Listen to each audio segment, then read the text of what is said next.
how much cash does Apple have? I saw someone tweet at me the other day. Well, where would we find that? We don't find that on the income statement. It's on the balance sheet.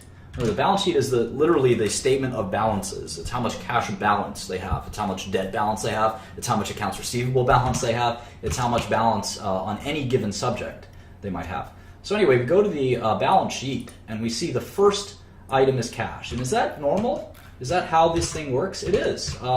Interestingly, the way a balance sheet works, and this is sort of in the PowerPoint, is the way a balance sheet works, it's listed in order of liquidity.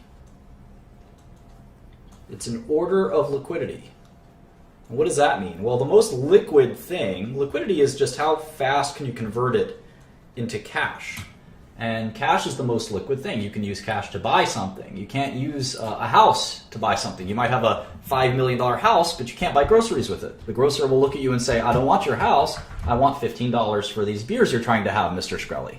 I hate when that happens. But the liquidity is just conversion to cash. So cash comes first, and the next most liquid thing to cash is marketable securities that are cash-like. So things like treasury bonds, even some stocks and things like that are marketable securities. So if you had, let's say, a balance sheet of $5,000 of cash, $3,000 of marketable securities, well, what's next? Accounts receivable is next. So this is money that people owe your company for product that you've sold to them. So this is stuff like if Apple, who presumably they ship their computers or their devices to a company, let's say like AT&T, and they say, here's 15,000 iPhones, pay us within 30 days. And you may not realize as a beginner or someone who hasn't been in the business world that that's how business is done. You might think that's crazy because you can't go to the Gap and say, well, I'll just take these 30 sweaters and I'll just pay you when I can. That's not the way that it works at the Gap, but in real business, that is the way it works.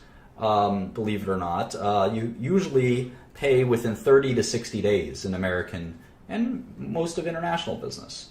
And that's called, we usually like to say net 30, and there's a discount for paying early, and there's all these accounts receivable terms.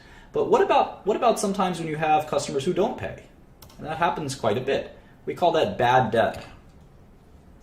And accounts receivable is actually listed as net. So it's net of bad debt. And you have to estimate what you won't collect on, and literally what you have to send to accounts receivable, which is the collections agency. So anything after 60 days, typically, you would discount that in your accounts receivable. So if this company this sort of pretend company that I'm making up here, they might actually have $2,500 of receivables, but because some of that, maybe $500 of that is 90 days past due or 60 days past due, you'd start to like write it off of your balance sheet. You'd start to say, well, I'm not going to get that money from that customer, and hopefully you don't do business with that customer again. But you typically, or you sue them or something, but you typically have to write off the bad debt expense. Next is inventories. So inventories is pretty complicated, and we'll treat this over several lessons. But inventories is basically goods that you have that you're hoping to sell. And inventories can include all kinds of things like raw materials. Raw materials, like if you're, I don't know, Apple, you might end up buying a lot of glass. Then that's a raw material, and you're going to turn that glass into an iPhone, but it's certainly not an iPhone when you buy the glass. And you're buying this raw material and you're converting it into your finished product. So you have raw materials and finished products. So of course Apple has iPhones sitting there on the shelf waiting to be sold. Those are finished products. And then in between they have something called WIP, which we call work in progress. And that's like a half-finished iPhone or something like that. So after inventories, we get into all kinds of crazy other assets. And the most important one we're going to call PP&E, property, plant, and equipment. And this is going to end up playing a huge role in finance. So just keep this in the back of your mind. Property, plant, and equipment is any hard asset. It's any hard asset which has a useful life. Which has a useful life of more than what? Do you guys know, students? No, I'm not sure. Boo! Quinn, No. do you know? Off the top of my head, short man. 12 months. It has to be a useful life of 12 months. So any building, any land, for instance, property, plant, and equipment, any factory, like if you bought a machine, like I don't know, some kind of if you're in Apple, I guess, some kind of widget that makes iPhones, a big factory machine that puts the iPhone together. That costs you $20 million to make. That's plant. That's literally property, plant, and equipment. And that's a really important part when it comes to accounting. It turns out to be extremely vexing in how we deal with it, and tricky, and quite important. So any good that is going to have its utility, it will be measured in more than 1 year. A paperclip doesn't have utility in more than a year. A paperclip is you use it when you use it.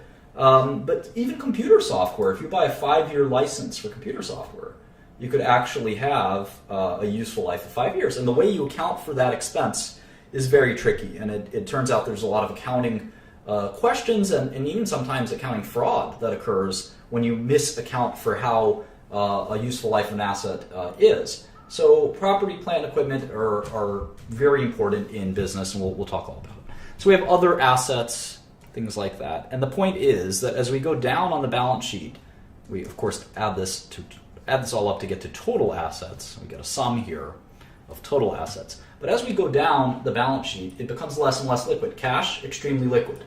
Marketable securities, it's not quite cash. I can't go to the grocery store and say, here's some treasury bonds. Will you sell me a Snickers bar? They would say, well, maybe you should sell your treasury bonds and then you can buy the Snickers bar. And you say, but I don't know, Miss Cashier, this treasury bond is very liquid. You'd still say, no dice. You have to go sell that treasury bond first.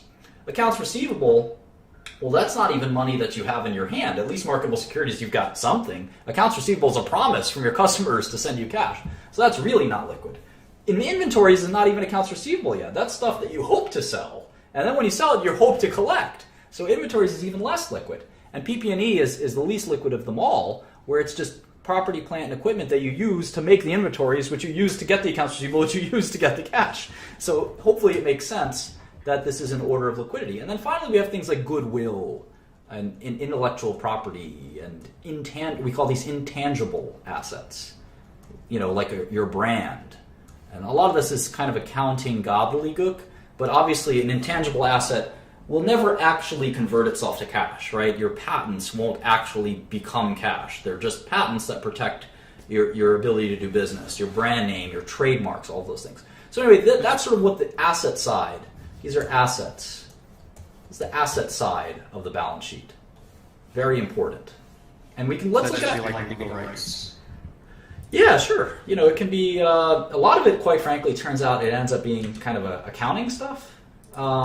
In terms of goodwill, it's as this Sarah Get UB is correctly pointing out here. Goodwill is often it's the entities you've purchased. It's a technical accounting rule, and we'll talk about that at some point. These will be uploaded. This video will be uploaded automatically, so don't worry about that.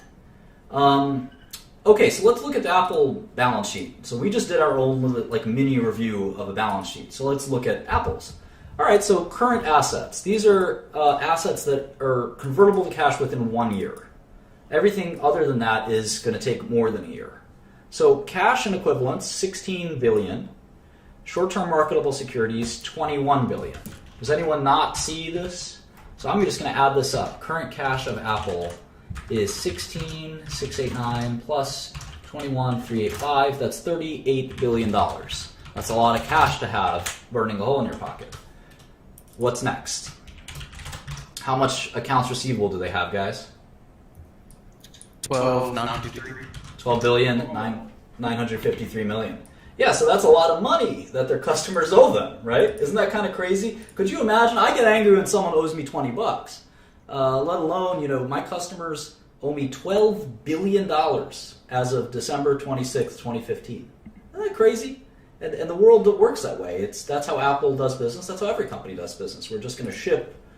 We're going to ship out our product, and hopefully our customers will pay us. If they don't pay us, of course, we have rights. We could sue them. We won't do business with them together, et cetera, et cetera. Oh, hey, Phil is here. Phil Kobe, one of our most important men here, most important people, great contributor and friend on Twitter. So, getting back to accounts receivable. So that's how business is done. And that takes some getting used to, the idea that, you're going to do this on faith. And you can see that Apple again, 12, 13 billion dollars that it's got out there to its customers. Its customers are probably companies like AT&T and Verizon. They're probably companies like, retailers that buy their computers and then hope to resell them later, things like that. Okay, so they have $2 billion in inventories. Obviously, accounts receivable, which I'll just say AR quite a bit here. AR. Accounts receivable and inventories are not cash. Here's a different receivable, vendor non-trade receivables. What do you guys think that is? Vendor non-trade receivables.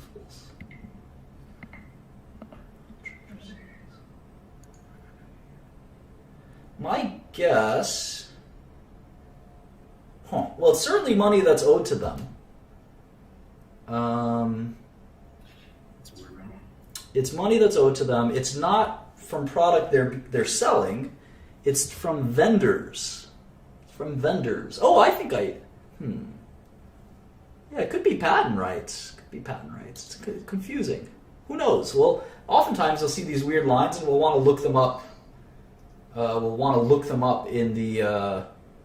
In the financial statement. So we'll see what that means shortly. All right, other current assets. This could be anything. This could be, like, for instance, if you pay your rent for January, in December you have to book that as an asset that you've prepaid an expense. If you paid Microsoft for a 1-year license ahead of time for some software, for Office software, you actually have to put those in your balance sheet as an asset. So other current assets, I'll just call it OCA from time to time.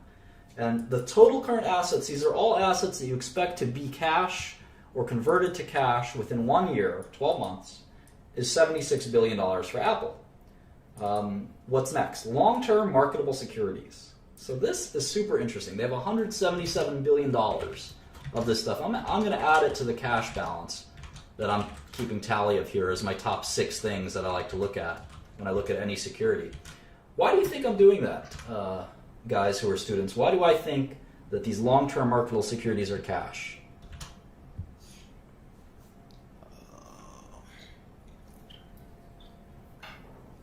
They're liquid, is the assumption. Yeah, you could sell them. You could trade them for cash pretty easily.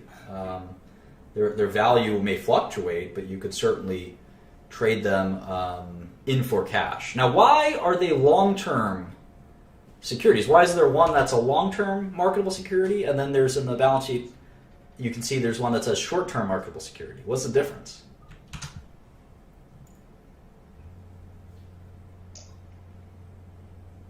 They're like a deadline by which they can pay.